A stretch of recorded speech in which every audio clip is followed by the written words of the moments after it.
What is up, everyone? I'm Dimitri Loiseau. And I'm Valerie Noble. We are the proud creators of The Regard Breakdown, the podcast that takes you behind the scenes with Hollywood's top talent as we discuss the roadmap for success in the entertainment industry. Each week, we bring you new episodes featuring the actors and industry insiders who work behind the scenes. These are the ones who create the persona, the look, and the brand from all your favorite TV shows and films. We are so happy that you tuned in because their stories are authentic, informative, and inspiring. Hey, what's up, guys? How you doing? Good. I'm glad to be back. Yeah, it feels good to be back. Well, listen, before we get on to the show, I'm really digging like this part of the show, like the topic of the day, because we really get to figure out exactly like what people are thinking about, what they want to know about, and hopefully we could try to give them some, good pointers to kind of go off on. So, Sydney, you always are in talks with the people on social. So what's our topic for today? Okay, our topic today, I'm really excited about it. It is something that has occurred to me before. And so our good Instagram followers who are messaging me, letting me know what they want to hear about, the one that I'm pulling from today preferred to stay anonymous, but they were asking me to bring up the topic of switching roles. Quite literally. They wrote in and they wanted to know what you two specifically think about transitioning from a role that's in front of the camera to one that is behind it. They were asking, how easy is it? Do you think that it's more beneficial for a person's career if you're able to do both?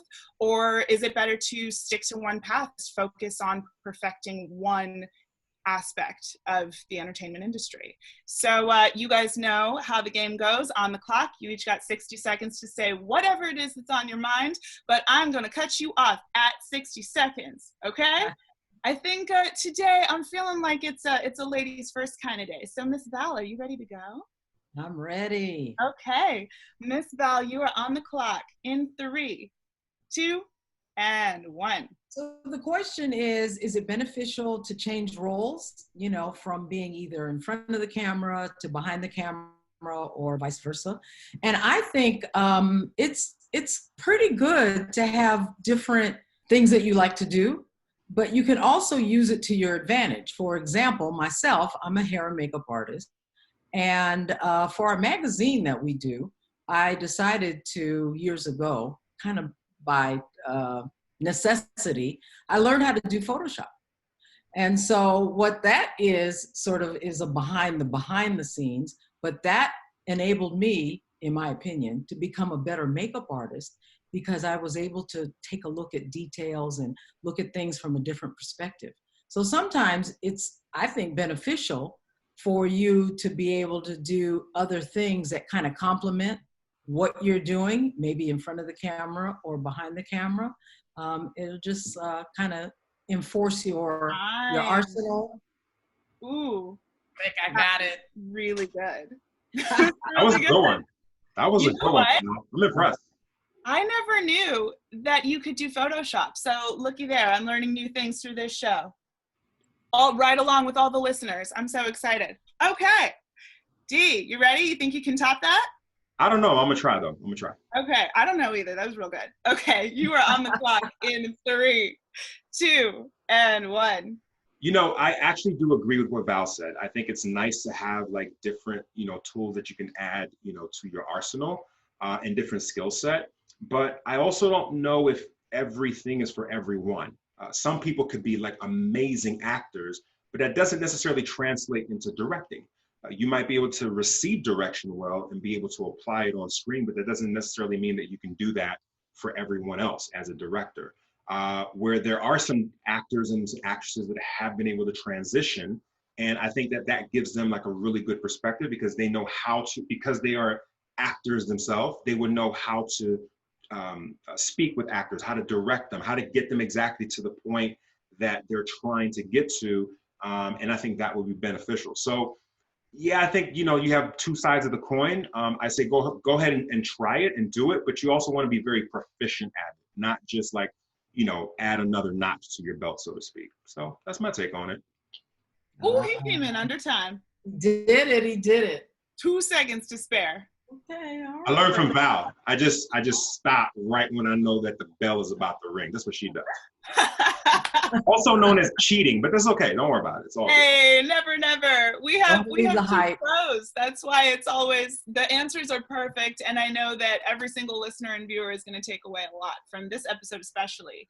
I can't wait to hear what our guest has to say. I happen to have that insider knowledge, because I know who it is, that she might have also had some experience wearing multiple hats. So Dimitri, do you want to introduce who's here today?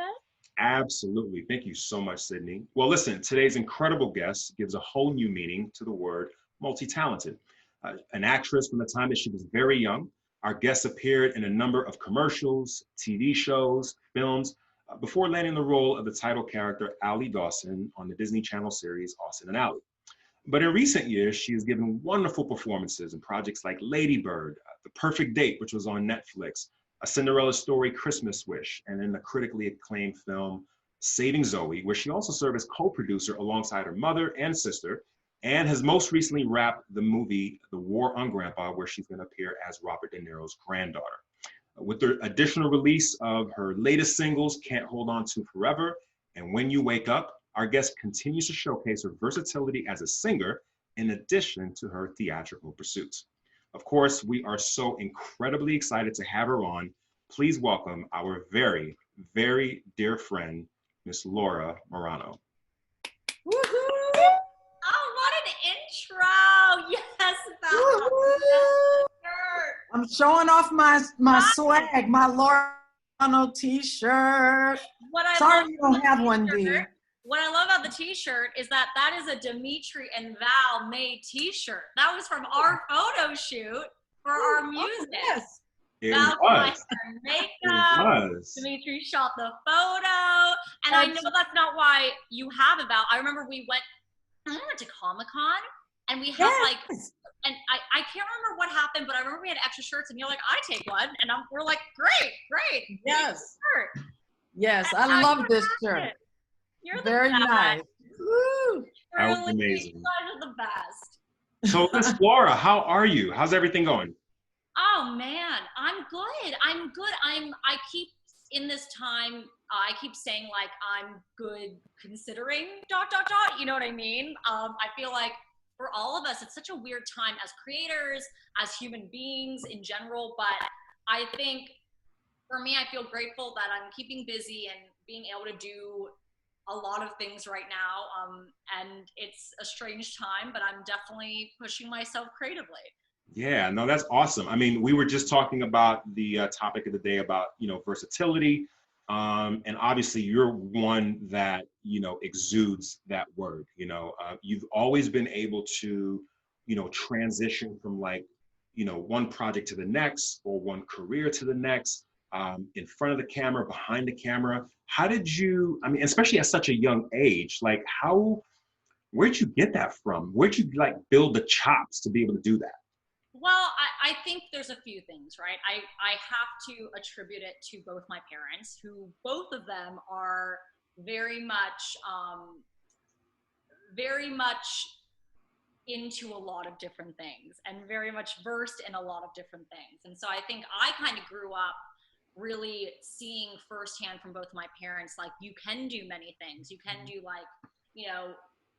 based on my mom, who is absolute superwoman, Wonder Woman, and has so much on her plate and she finds time to do it all. Or my dad, who, I grow up on stories of him telling Vanessa and I how he would do every job in the book because he just needed to make money. And he was like, I was never, ever not going to work and not make money. So I was going to do anything and everything, right? So he's worked at zoos. He's worked at pizzerias, at bakeries, at butcher shops, at banks, at everything. It's pretty incredible. But yeah, it's funny, the phrase a jack of all trades is a master of none used to be a phrase that haunted me because I do like to be a jack of all trades. I like to do a lot of things. But then I found out that the phrase, there's more to that phrase, which no one ever seems to talk about, which is a jack of all trades is a master of none, but oftentimes better than a master of one. And that completely changes the definition of the phrase. But with that said, I actually liked what both of you said to regards to the topic of the day. And I agreed with both of you, because though I do think doing other things makes you better in some of your main skill sets or activities, I don't think you should just be doing things to add a notch on your belt, right? People ask me all the time if I want to be a director, if I want to write scripts, or all these kind of different things. And though I'm interested, for me, I'm like, I wouldn't want to do that until I knew I could put as much time and effort and the best possible job I could do into that job, you know? Yeah, definitely. You know, you touched on, you know, your parents and how talented they are. You know, your mom was pretty much always on the entertainment side of things, you know, whether she was acting, or of course now, you know, teaching other students on the business of acting and the art of acting. And then your father being an educator himself, and, you know, just helping to change the minds of young people. When did you know, like, which side that you were going to kind of go on, you know, and was there any like tug of war happening between mom and dad? Were like, no, I want her to be an actress. No, I want her to be a college, you know, whatever it was. No, actually none of that at all, to be honest. Neither of my parents wanted Vanessa and I, my sister and I, to be in the business. I for sure loved performing. I was so obnoxious. Oh my God. I was like the most obnoxious young kid. I was just outgoing. I was annoying. I was always writing songs and singing them. And my mom had this theater. And so my sister and I kind of grew up in this theater.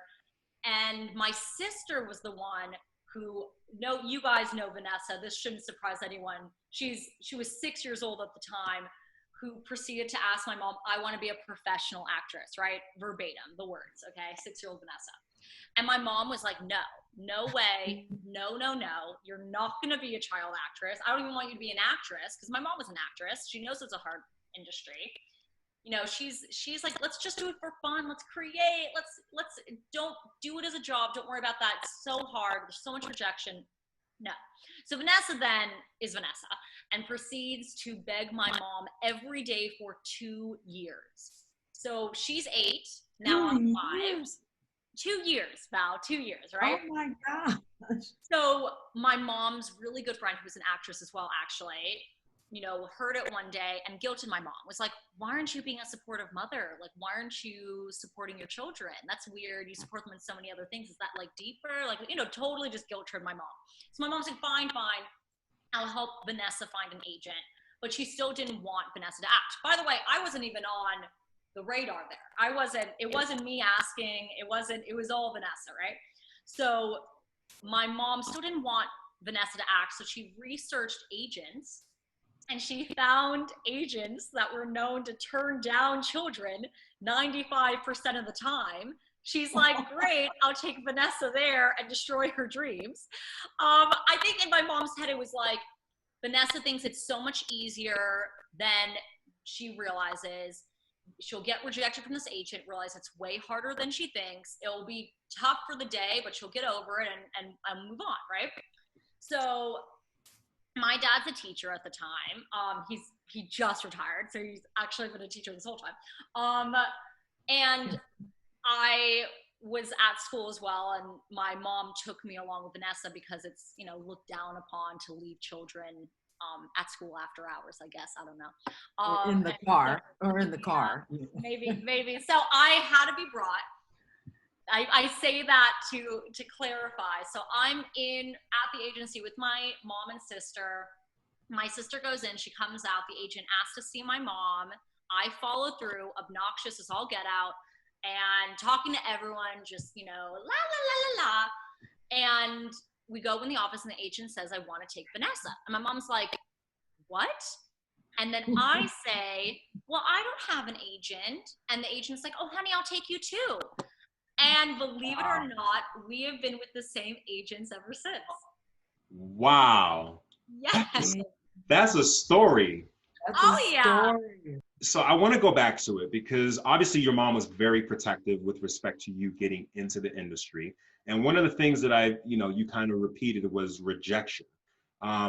Was that like the only reason and the main reason of why she wanted to kind of keep you guys away from that? Or were there other things that maybe she experienced as an actress and she was like, you know what, I really don't want my daughters to have to go through that? I think that's a great question. And I think as the years have gone by, especially really recently, I think that aspect of it has kind of come out, especially with the Me Too movement. I think my mom had to come to terms with how much sexual harassment she faced in her 20s. Mhm. And so I think that actually really did, interestingly enough, play a role, which Vanessa and I did not know at all until really recently, on why she didn't want us to be in the industry. I think also more innocently, it was about us having a childhood. She was very aware. My mom wasn't a child actress. She got into acting later on when she was, early 20s. But I think she was acutely aware of the commitment that it is to be in the entertainment industry, to be an actor. And that would mean we would have to make sacrifices. I have so many different memories of, I had a third grade whale watching trip that I was very excited about because I want to see whales. And I got a commercial. And so I wasn't able to do the trip because I had to film this commercial. And so there's like different small things, bigger things. I remember I had a Valentine's Day dance and my crush was going to be there in middle school. And I had to work on the show. And I actually ended up, the show was like super behind schedule and I actually didn't even end up filming that day, but I was like there doing school and blah blah. So all these kind of like different things that I think added up that my mom was really fearful about and really nervous that we would later on regret it. And with Vanessa and I, of course there are sacrifices that were made, and of course I wouldn't say my childhood was a typical childhood, but I also feel really grateful because I was able to go to school. I was able to have some sort of balance in my life. And so I truly look at it, especially now, cementing the fact that I really love acting. I really love the entertainment industry. I want to work in it more. I am immensely grateful that we started as young as we did. Yeah, no, it's interesting that you say that because, when you think about what your mom had to endure as a young actress, in those days, they didn't talk about sexual harassment. So I'm pretty sure it was like, she didn't want you guys to get in and you guys were trying to figure out why. And she's like, just trust me, because she knew what was going on. Totally. And she was a very hands-on parent. And it was, again, one of those things that was, so it just worked out for us in such a great way because she was a hands-on parent on set, but she still had a job that she could do anywhere, right? So she, had this primetime Emmy consultant job, and she literally virtually could do that anywhere. When email was created, it was like a hallelujah to her. So she was able to still have her own identity, still have her own job, which I think does unfortunately not happen a lot of times when you have your kid in the industry. It's this catch-22 because you do want to be a hands-on parent. You do want to be there. You have to be there, especially how young they are on set 24/7. But how do you keep a job? How do you, keep your own kind of identity and work identity even more specifically when that's happening? And so my mom was really able, again, to balance both. She was able to have her own work identity, have her own thing, but still come to set, still be a really hands-on parent, still make sure, if any sort of stunt was happening, she was right there being like, hell no, we're not doing that. Or, no, I don't think so. If this happens a lot with child acting somehow, because it is hard to work with, especially if you're on a show with a lot of children or whatever, you have these work hours specifically you can't go past with a kid. So it would happen countless times where they'd go over it or they're about to go over it. And, they'd go to the parent, the producer, and the first AD, and they're like, hey, would it be okay if we went a little bit past, you know, these hours? And you're not supposed to do that. That's like completely not. And my mom was really strong. My mom was like, no, you can't. Sorry, we're not going to be to blame because you guys messed up on your scheduling. Like, with all due respect, this is the law. These are the rules. This is what we're going to do.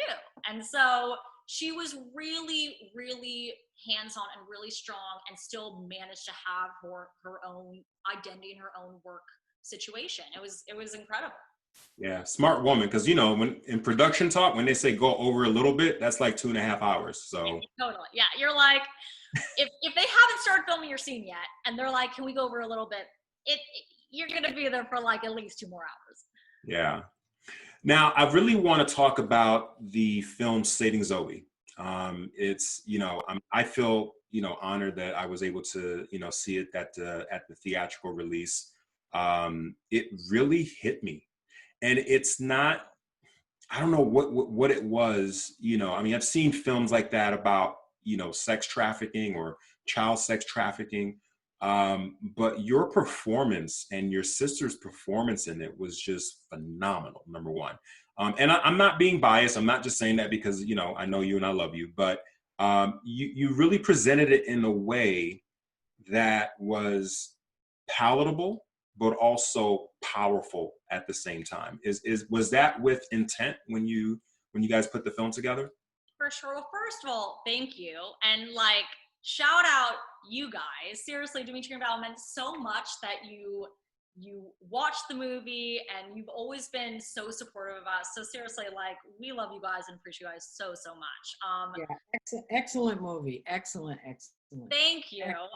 Excellent. It's what was tough for us was we wanted this to be for Vanessa and my audience. We wanted this to be for a teen audience, not only because that's our audience mostly, but because this involves teenagers. But once you have anything that has to do with underage sex with teenagers, or this even specific subject, it becomes rated R immediately. Like there wasn't anything we could do to make it not rated R, which was really frustrating for us, because this is a topic that we need to talk about with our teens, with our young adults, obviously, as well, but with our teens. And the fact that wasn't an option because of the subject itself, because of online sexual exploitation with teenagers, was really frustrating. So we knew we wanted it to be raw and real, but we wanted it to also reach that audience. And obviously, with the rating kind of against us, we knew that tone, we knew that before the movie started. We knew that was what the rating was going to be. But we're like, how can we still balance the tone and make it raw, make it powerful, but make it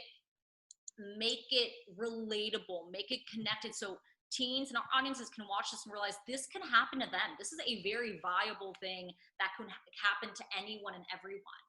So that was definitely a really big goal for us. And of course, we had, you know, we were faced with a lot of things while filming it. It was our first time producing in general. It was a part as an actress for me that was very different from other parts that I had been recently doing. So I think there were a lot of things kind of on the table that we wanted to accomplish with it, that were challenging, that really were, you know, challenging us artistically as well. And it was just so fulfilling to make it through the finish line with it. It was like crazy fulfilling. It took us 10 years to get it made, 2 years to get it distributed, and to end kind of that run. And we're still going with it, but to end it with showing a clip at the UN and then also having it on Netflix. It's been really, really incredible for us. It's beyond what people really think trafficking is. It goes beyond that. And as me, not being a teenager, it's very engaging, I would say, for parents, older, like 20-year-olds. You know, you really made it geared and understandable for teens, but it is really a powerful movie for really everybody, I would say. Well, That, thank you. that's what really got me. I was like, whoa. You know, I've watched it a couple of times, Netflix. Yeah, I really want to break this down because I think that what people don't necessarily understand is the challenge that comes with making a film, right? Yeah. Because I think that most people will look at you and say, Laura Marano, Vanessa Marano, very successful, you know, sisters and actresses and family and things like that.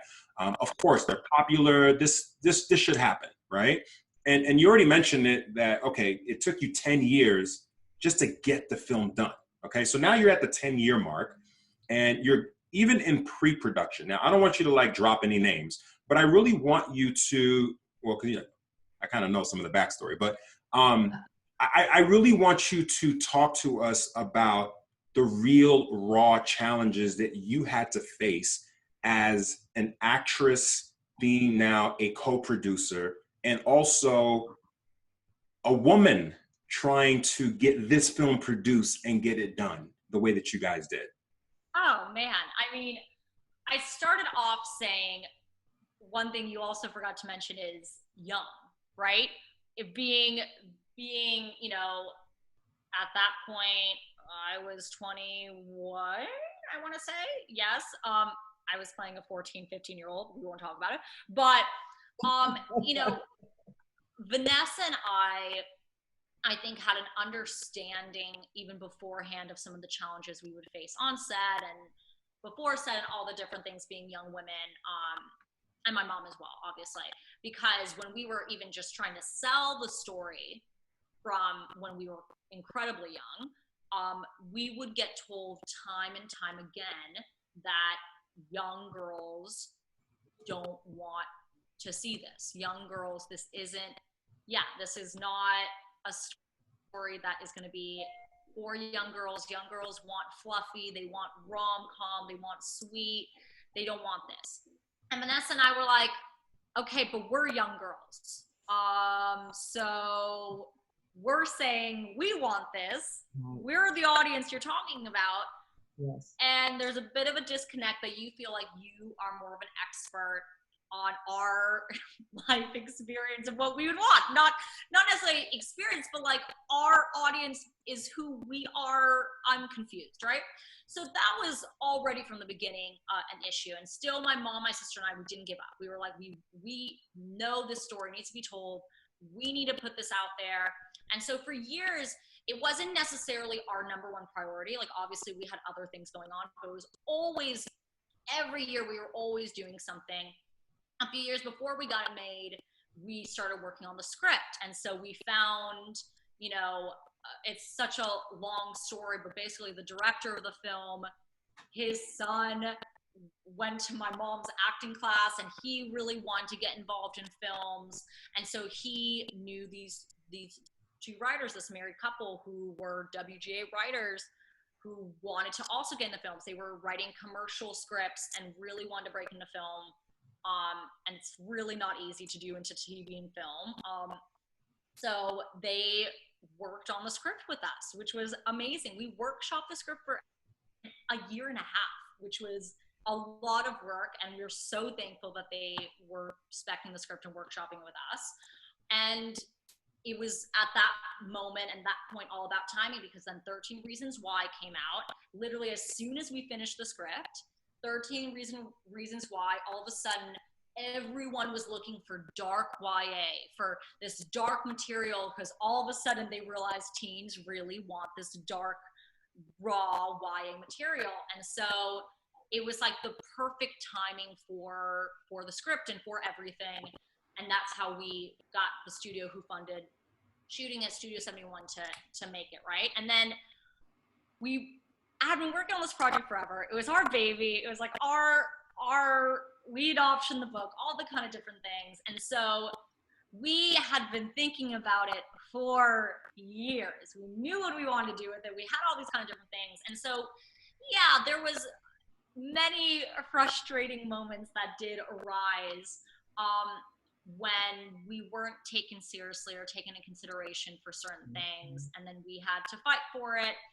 And I think, you know, that is probably to be expected in a lot of ways when you are a young woman.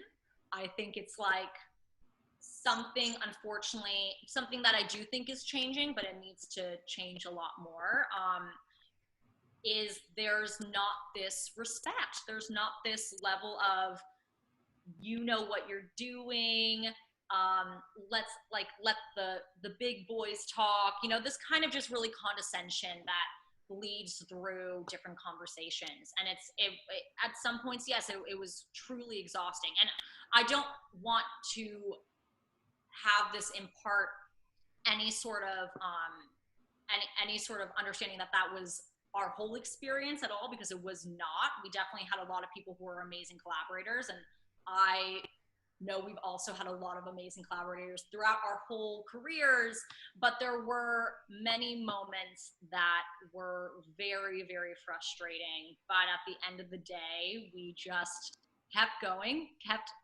making it work, kept fighting as much as we could, and, you know, made the film that we wanted to make. What was the defining moment that challenged from, you know, the people that, you know, counted you out and made you feel like you could not do it? What was that moment like where you're like, you know what? Forget what you guys are talking about. This is what we're going to do. Take us through that part. I think there's a lot of moments, to be honest, for that. I know, but there's that one time, there's always that one defining moment that kind of, where everything kind of, you know, kind of accumulates into that moment. You know what I mean? I know what you mean, and I can think of a few different moments in the process that very much represent that symbolism, but I'm trying to figure out how to best describe it without fully calling anyone out.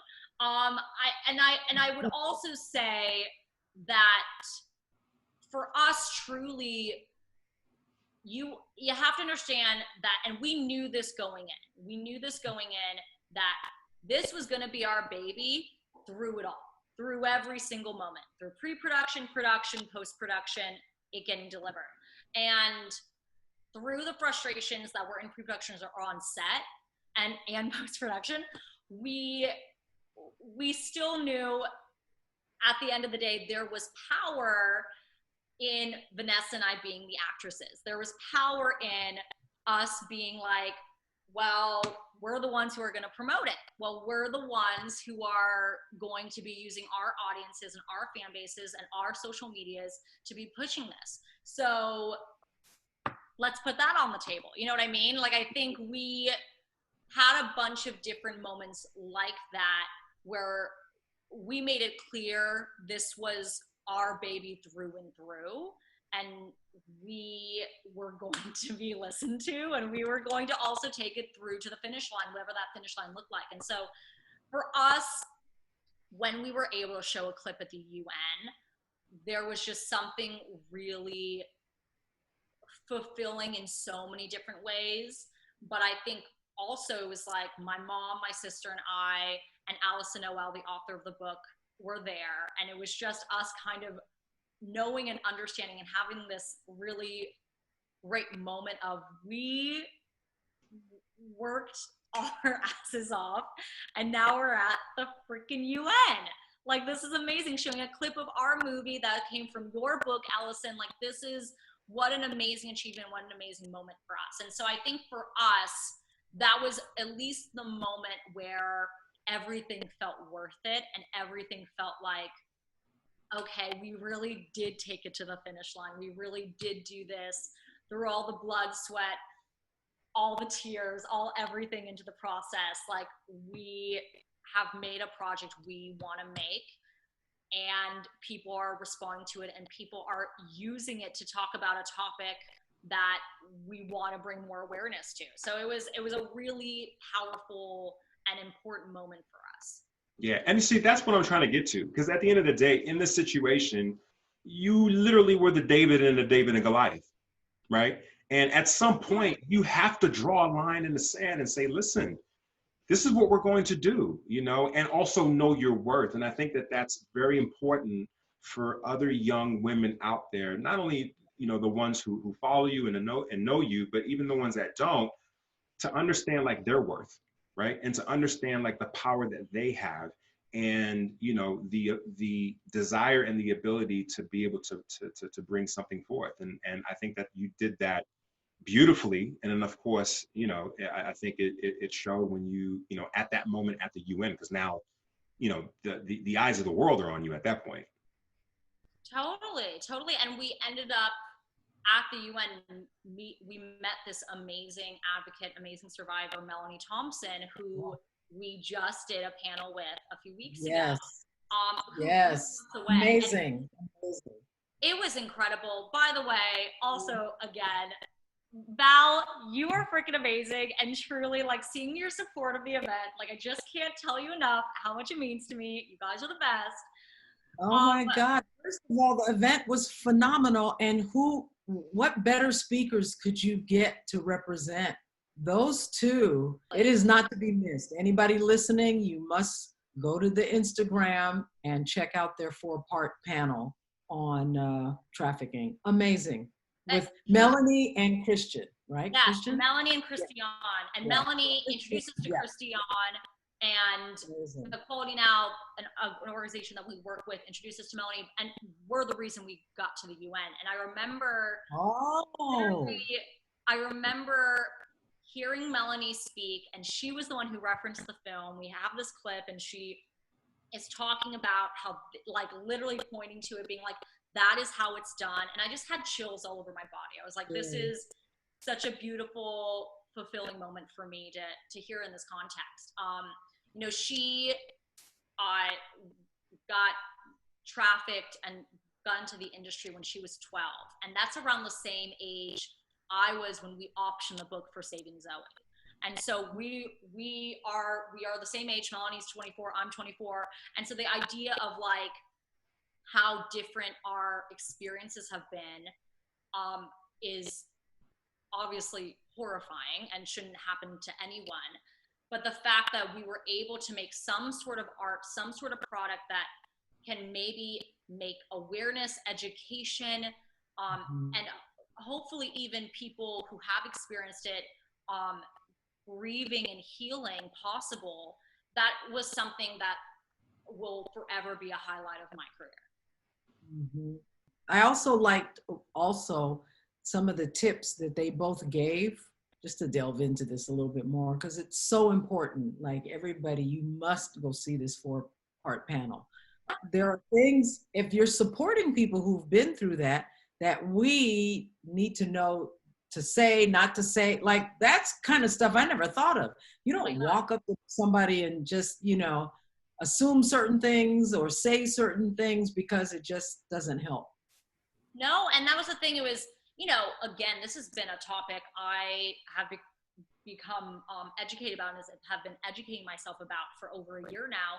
And I still feel not eloquent enough to talk about this topic. It's such a, it's a really tough, challenging, and triggering subject, right? But it's something that needs to be talked about in any sort of capacity. And so I loved having this conversation with Melanie and Christian, because at the end of the day, our number one thought and priority when it comes to media representation and when it comes to policies being made is survivors have to be at the table for the conversation. They have to be leading the conversation. Now, I wanted to ask you, you know, now that you've kind of crossed into that threshold of, you know, a topic that a lot of people still don't want to face. A lot of people still don't want to talk about, even though it's happening, you know, right under our noses. How has that affected, you know, your career? You know, when you walk into a room now, you know, do you see a difference in the way that producers or directors or casting, you know, people, do they look at you any differently? Do they treat you any differently? How has that been for you? Well, to be fair, I haven't walked in many rooms full of people for months because of the situation. But I will say, when we were doing press for the movie last year, it was really tough to get press outlets who wanted to talk about it. And that was, to give some context, literally we were promoting the movie. It was so weird. We were promoting the movie the day Jeffrey Epstein got arrested, the day. And so it was a really strange realization for us. Like, we also were planning on having a filmed conversation with a congressperson, and the congressperson dropped out. Like, they didn't want to talk about it. They gave a really weird reason of why it was actually more to do with, back to even the topic we were talking about before, that they didn't want to have the conversation with young actresses. So it was like super, super weird, but it was like it was a topic that not many people want to talk about. And what has been actually really exciting and strange in some other ways, but this time around, as we have been promoting this panel, we've been kind of celebrating the year of Saving Zoe being out, like, press outlets want to talk about it. They want to talk about it. They really want to learn more. They want to educate themselves. And that's been kind of cool to see. I think truly that has more to do with Epstein becoming this more mainstream figure. There's the Netflix series, all these kind of different things. And I think people are more interested in it. But it really has been mind-blowing, the difference from last year to this year. Like, last year was really, no one wanted to talk about it. It was too intense of a subject. And this year it's kind of what everyone does want to talk about. And I'm thankful for that. I just want us to continue talking about it with, sensitivity and awareness, and again, really framing survivors as the leaders of the conversation. Yeah, absolutely. And, unfortunately, that's what happens when you're a trailblazer, right? When you kind of pioneer something, it's a little difficult for people to swallow at first until it becomes a little more, like you said, mainstream. Now everybody's like, oh yeah, this is great. And you're like, yeah, I did that like a whole year ago. Yeah, they're ahead of the game. Absolutely. Yeah. Are you going to be doing more work with, organizations with that deal with sex trafficking, moving forward? Are there any more films, TV series that you're going to be producing along those lines? So nothing on the media art creation form as of yet. In this moment, are we planning another kind of film or TV show around sex trafficking or online sexual exploitation? But this will forever be a topic that Vanessa and I are going to feel very passionate about and want to pursue and want to talk about. So yes, we've been working with Equality Now for a while now. They're a really amazing organization, and we're even toying with the idea of at one point doing another panel with one person from the organization, because it's an organization full of lawyers. So their organization is literally based on a global standpoint of making equality available for everyone and anyone across the globe. And their idea is that happens through laws, through changing laws, through making laws, through getting rid of unjust laws. So we've definitely toyed with the idea of doing another panel from the legal point of view and from the tech point of view when it comes to online sexual exploitation, because tech is such a gray zone and a gray area, and all the stuff that's happening on social media, on Google, on YouTube, or any of these kind of different things, it needs to be talked about, because I think the fact that there's more gray area allows it to happen more. And now that we are in our homes way more and on the internet way more, just so many different people are more vulnerable and susceptible. But when it comes to creating art and media and anything in kind of that vein, we definitely are still very passionate about creating art that has a message. Of course, I think there was a moment for Vanessa and I that we're like, okay, Saving Zoe was so dark as an actress. It'd be nice to do something a little bit more light. So we are working on a project right now that is definitely a bit more light, but definitely still has a message as well. And then we're working on another project that goes into, mental health and goes into a topic again that has so much stigma around it, and it so shouldn't. It really, really shouldn't. We should be talking about this as a society. And so I'm really excited for that project that is in early stages. Vanessa has another project as well that she actually wrote that also has a message. Yes, it's amazing, and it's about adaptive athletes. And so I'm really excited for what we have planned as a production company, because I do think we want to put more projects out there that not only are talking more about topics that we aren't discussing and isn't a part of the conversation right now, but also making sure the topics that involve people, those people are part of creating that content as well. Like, we want to empower people to help us make this media, right? So, you know, when it came to Saving Zoe, it was very important to us and to Quality Now and to everyone, really, thankfully, that survivors were part of informing our final edit. We wanted to make sure that they responded to it, that they felt comfortable with it, and they gave us notes about some things that they wanted to change, and we did change it, because we're like, we want them to be a part of the conversation. And I think we want to do that, continue doing that with our other projects. So even ones about mental health, the kind of different subjects that we talk into, we want people who are affected by those subjects to be part of creating the art. Yeah, that's pretty cool. You know what I like is that you used, you know, the Saving Zoe project to kind of catapult all these other, you know, difficult subjects that people don't necessarily like to talk about. And, you know, now having a, you know, a production company where you can tell those stories, you know. Totally. What are some of the, like, how do you put a production company together? Yeah, I still don't know. I'm like, we're still figuring it out. We're basically, you know, there are kind of technical things of that we still haven't quite done yet, but like getting a DBA and having a corporation based just solely on that production company name. But it's really funny. It actually all happened so fast. So I think you'll actually love this. Obviously, we've always wanted to do a production company together, and we wanted to make projects with each other. But to be honest, with Saving Zoe, it actually just started with us as 3 separate producers, right? It wasn't produced by our production company, Collaborative Road, because that did not exist. It was just 3 producers, us producing it together. We, you know, part of the creative team and blah, blah, blah. And then when we were getting the movie together and finishing it up, like finalizing everything, literally like a few months before it was coming out, our distributor had jumped on.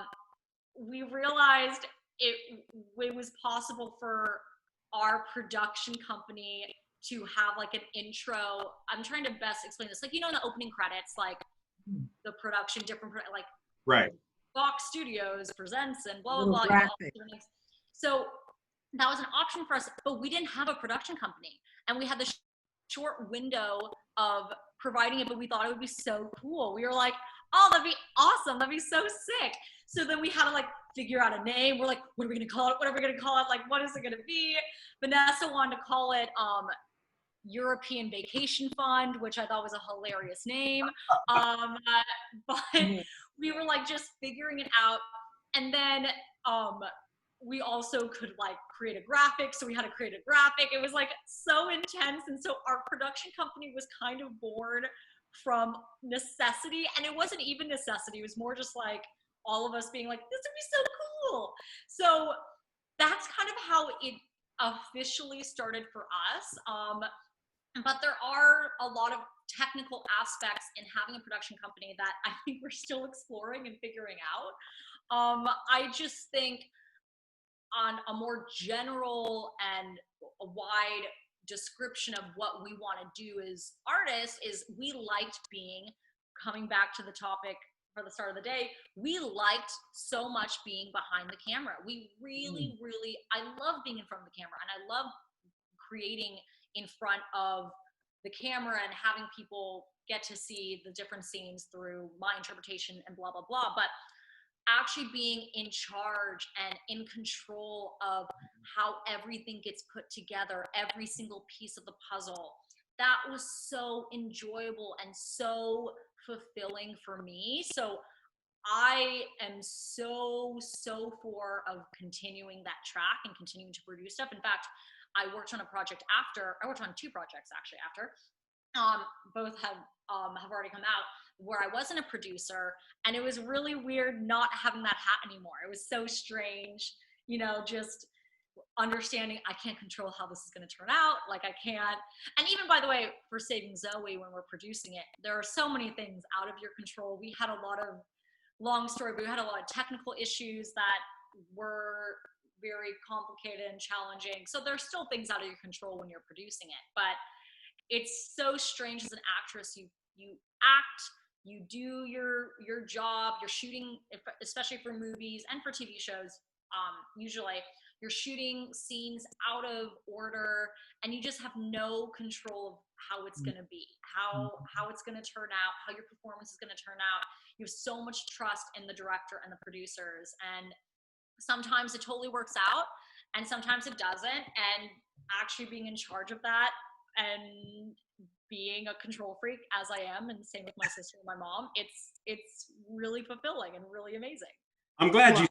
I'm glad you said it, because I was going to say, you know, beyond the very sweet exterior that we see of Miss Laura Marano, you know, the control freak is in you for sure. Oh, the control freak. We know by working with you that, and what people don't know is that you have been the author of your career. I would say the last 10, you know what you want. You know, you've been driving the train, the ship. Dee and I know, you know, it's always collaborative when we work together. It's never, oh no, do this with, no. You come and you know exactly what needs to be done. You have your set, but you've been doing that, you know. I like to have a balance, right? Because I really do believe, especially in so many different regards, like when it comes to music, for sure there's a level of, I really want to be leading that ship and leading that journey. I don't know, do you lead journeys? But I want to be a leader there because I know it comes from my vision. It comes from kind of what I'm creating inside my head. But at the end of the day, even with music and with acting, with any of these things, with creating a look with you, Val, you know, all these different things, I love collaboration. And I think collaboration is so important in all regards to art. You know, yes, I feel like when you don't have that, it's really, and you're just kind of, you know, living under some sort of dictatorship of like, this is what we're doing. I don't want to hear any ifs, ands, or buts. I want this picture, and you're going to make sure that I look like this picture, or I'm going to do this, or, you know, that's just kind of not going to work. You have to be flexible. You have to be adaptable in the entertainment industry and in the arts. And so I love collaborating, but I'm also a control freak, and I do like things a certain way as well. I would call it I guess people would call it a transition from acting into music, but because you've always had that in your life, when did you finally decide to like turn that singing switch on, so to speak, professionally? Yeah, I mean, I was always wanting it. Like, I don't think people understand. I wanted it more than acting, for sure. Like, acting just came first for a lot of reasons, but one reason definitely being you don't really, there are some young singers, but typically you can't professionally get in the music industry at 5 years old. You can in acting. You could get in the acting industry when you're 9 months. Like it's very strange. Music, you can't really, right? There is a level of, you know, you're running things and you are leading your artistic vision. And so for a lot of reasons, you usually start a little bit later. I mean, people still start when they're like in their teens and everything. I would say, I guess, officially started professionally singing in my teens, but I always wanted it. I was always wanting it, always. I remember I was thinking about trying out for American Idol Junior, and then my mom was like, dude, I can't handle this right now. Like, we're just started acting. Like, we can't, please. Please stop. Like I've always loved singing. I was always singing in school. And I did these like amateur recording sessions, and I would write these songs when I was young. They're still on SoundCloud. I had a MySpace page. But I think when Austin and Ally happened, that was when things officially turned, because I didn't know how to get a music manager. My mom didn't know. My mom, who is the beacon of so much knowledge in the film and TV industry, had no idea anything about the music industry. And like my mom, she's like, if I don't know, I'm not going to pretend to know. She's like, I don't know anything. I can't help you here. It's sorry. So I didn't have any connections or any opportunities until I got Austin and Ally. And Austin and Ally opened so many doors for me. It was crazy. It was the reason I got my first managers, the reason I would say essentially how I got my first record deal. And so that just completely changed things for me. And it's funny because obviously there's baggage that comes with that Disney label, and there's baggage that comes with that Disney background, but I would not have the music career that I have right now, which, by the way, I'm still starting. It's not like I have a huge music career, but I wouldn't be where I'm at if I didn't have that, for sure. Like it really changed my life in so many different ways, but with music, it opened so many doors. Yeah. I mean, with Austin and Ally, I mean, you were so like embedded, you know, in the eyes of your fans. And then now you transition into music. At any point did you feel like, maybe they're not going to take me seriously because they just see me as an actress? Or did you feel like, you know what, I've got this audience in this crowd, they'll follow me wherever I go? You know what, I actually felt like, it's weird. I felt like, which sounds strange because of course there is always this weirdness, understandably. And especially in some ways, especially now, but in other ways, I feel like it's lessening. But there's this weirdness when you're an actress and a singer. There's always this idea of like, you can't do both. Like people do both, but you can't do both as a career. Like some people can, but they're not necessarily taken as seriously in one or the other, right? So you're always gonna have that in some ways, but in other ways, I actually felt like I was taken more seriously as a musician because of Disney Channel than I was as an actress, which was really trippy for me. It was this really weird, and again, I guess I'm not necessarily talking about the fans, but even with fans, you know, I was a singer and a songwriter in Austin Alley for 4 years. So in some ways that wasn't a crazy change. But what cracked me up is on the industry side, here I was acting since I've been 5, you know, doing all these different things. And all of a sudden after Austin Alley, there was this level of like, well, can she really act? Like she came from Disney Channel. Can she actually act? Which kind of cracked me up. But on the music industry side, it was totally different. The music industry side, I mean, people were shameless, which I appreciated. They have kids. So they're like, we'll do whatever, just make a video for my children. And, you know, like, I loved you on Austin Alley and my kids love you and the music's great and blah, blah, blah, blah, blah. So it was actually not what I expected at all. Of course, yes, there still was this level of, you know, you want to be edgier, right? Like she's too Disney, the music's too young, you want to have like, it needs to be sexier, it needs to be edgier. Like when I came out with Boombox, which I do, first of all, I'm super proud of the song. And I love Boombox. Let me say something. Boombox came out? Yes. Like that song It's my ringtone. It It's is still my ringtone. It still is. It still is. So proud of it, and literally love not only that you guys were a part of it in making the artwork, but also Val, that it is your ringtone. It's literally my ringtone. Just like you have a flip phone, to have Boombox as my ringtone. I mean, yeah, true. So good, but with Boombox, I did think of Boombox in a lot of ways as a transition single, right? As kind of what I was doing on Austin Alley to what I want to be doing in pop music. Because it was a little bit edgier, but it was still like totally something that my younger fans could swallow and my older fans could be into. And even with Boombox, there was a level of like, it's too Disney. It's like there's a Disney aspect to it, which was frustrating. I was, of course, frustrated by that because I was like, well, that's because I came from Disney. If someone else sang it, if someone else had the song who didn't come from Disney, you might not be saying that, but whatever. Again, even with that, and that was a real thing, it was different in the music industry versus the acting industry, which was so bananas to me because I had so much more experience in the acting industry than the music industry, the professional music industry. Yeah, that's crazy. Yeah, it's funny. Yeah, it's,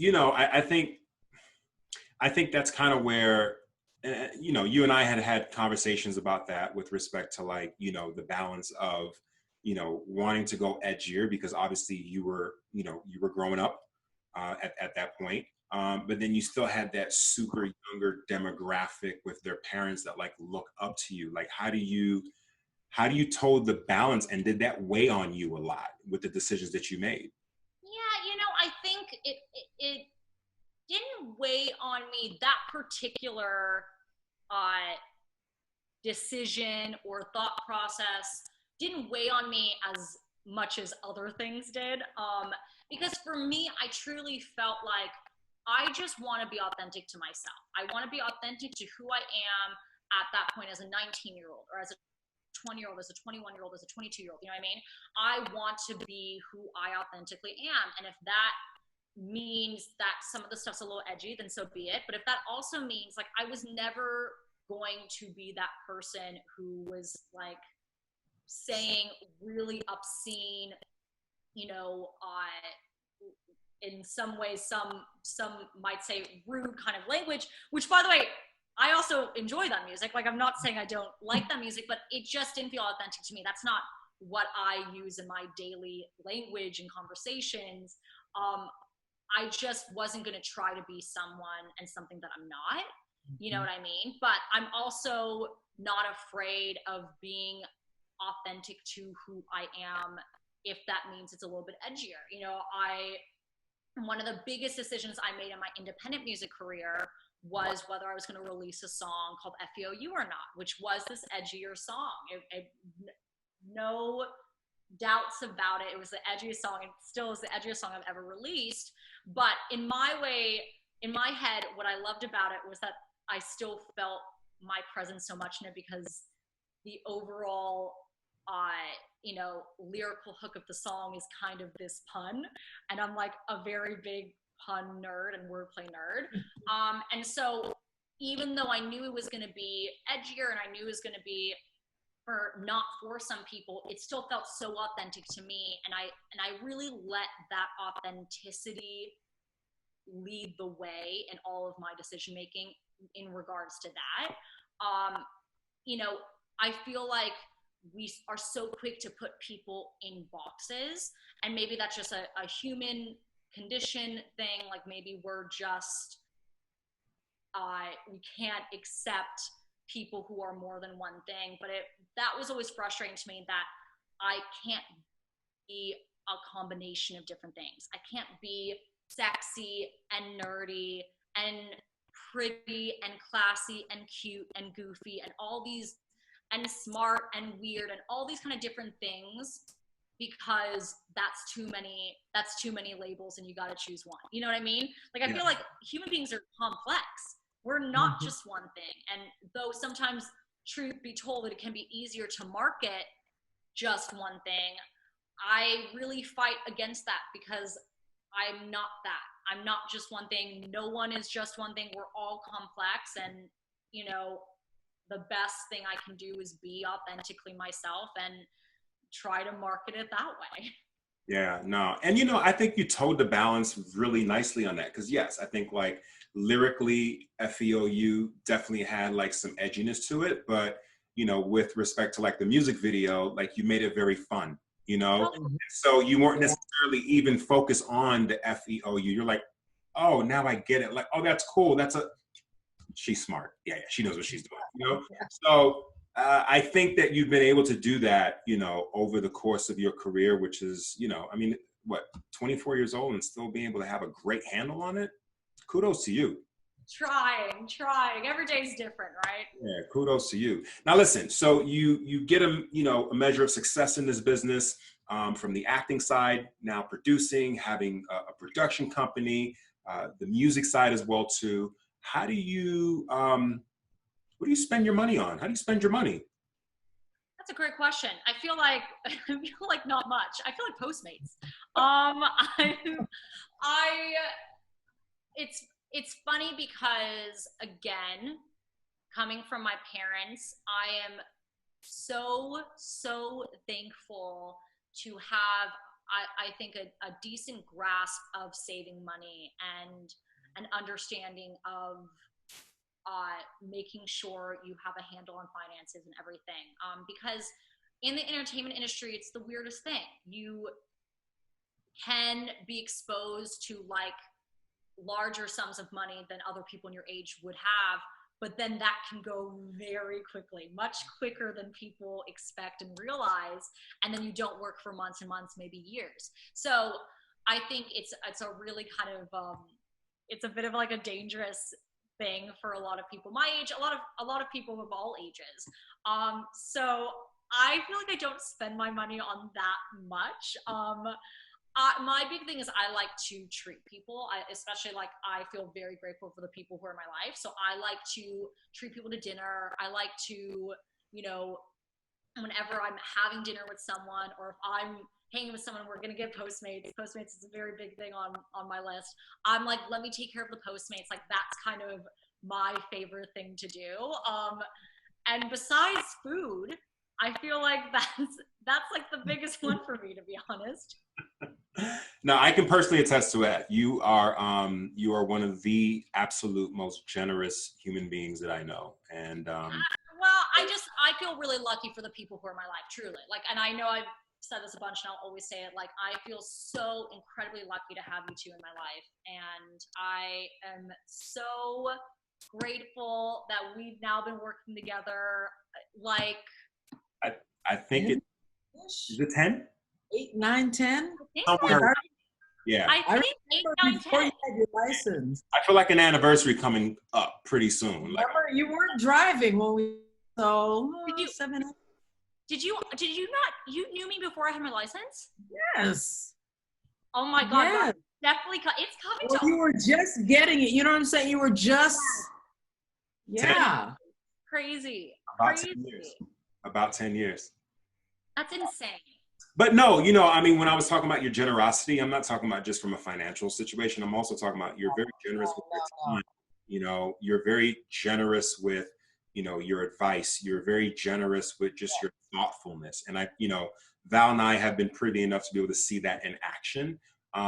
You know, like whether you're just finishing performing or, you know, you're doing something, you always make time for other people, whether it's a fan, whether it's somebody who just admires you, somebody who just wants like a quick little shout out video for their daughter or whatever the case is, you know, like it takes a very, very special person to be able to do that, you know. And Stop. You're gonna make me let them know. You're gonna make my head explode. Stop. Not hardly. You have it down to a science, and you're really, it's really exciting to see. And I think what I can say, my favorite thing, since now we're giving you kudos. I know. My favorite thing about you, your mom, your dad, Vanessa, is how we sit down and have these long conversations about all the issues of the world. And chat sessions are the best. They're the best.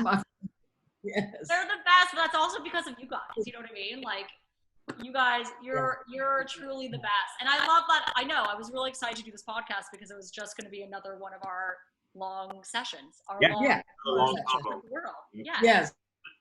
Yeah. Well, listen, Laura, to help people kind of get a roadmap to success, whether they are in this business of acting or music or anything that they want to do in life, what are 3 solid things that you could be able to provide people with for them to follow? 3 solid pieces of advice. Work on your craft. That is number one. Whatever your craft is, I promise you, you can work on it. A lot of people think of acting as something that you can't really practice. You can. Find ways to do it. Work on your craft. Know that timing is everything. So that doesn't mean that's the only thing you depend on, but that will influence so many different things in your life, and you want to be ready when the timing hits. Someone said, I cannot take this phrase and take this saying, but I love it so much. Someone described the idea of timing and being ready for it with this metaphor of being ready to take a bus. You're moving somewhere and you don't know when the bus is going to leave, but you want to have your bags packed and you want to be at the bus stop at every moment you can, because when the bus is there, you'll be ready. So that's how I love to look at your craft, your art, everything. Get ready, work on it, because when that timing hits and when that timing's ready, you want to be ready. And third, you know, I think always not just learn from your mistakes, but learn from your past. Your past is such a big part of you, and I think it's made you where you presently are, and it will 100% contribute to your future. So it's nothing to be ashamed about. It's nothing to forget. It's something you want to learn from, and it is part of your identity. You know, I even like in my art and my music right now, I really enjoy playing on my past and playing on my different things. So the Me EP that I put out last year is now going to be updated with my You era, this You era of music. And even with, you know, my newest single, Honest With You, that is kind of a play on a single I released last year called Lie to Me. So there's this growth, there's this level of, you know, my idea of maturity in a relationship, in adulthood, and all these different things, from going from Lie to Me to now Honest With You. Well, on that note, I got a bus to catch. I love it. Well, thank you guys so much for having me. Well, before we catch the bus, we got a quick little segment. That's right. So we got this little segment. It's called the Quick Five. It's a fun part of the show. And Val's going to ask you 5 questions. Do not think about it. Do not analyze it at all. Just the first thing that comes to mind, just spit it out and we'll go from there. All right? Okay. Val, take it away. Okay, first concert. The Dave Matthews Band. Oh, good one. Okay, I think I know the answer to this next one. Peanut butter and pickle sandwich or pineapple on pizza? Ooh, I don't know if I would eat either, but I do pineapple on pizza and take the pineapple off. That was my answer exact. I knew it. I knew it. I knew you knew it, by the way. I knew it. I knew that one. Gym or hiking? Hiking. Okay. A road trip or staycation? Usually I'd probably say staycation, but with the months happening, I'd now say craving road trip, craving it. And the last one, what can you not go without for a week?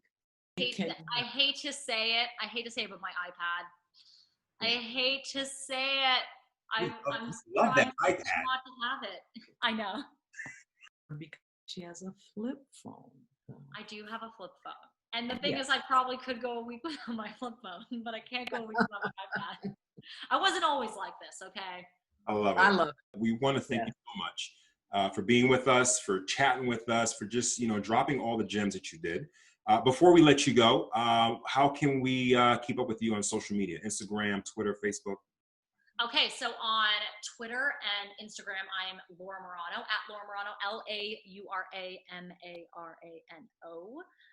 Facebook, I'm Laura Marano Official.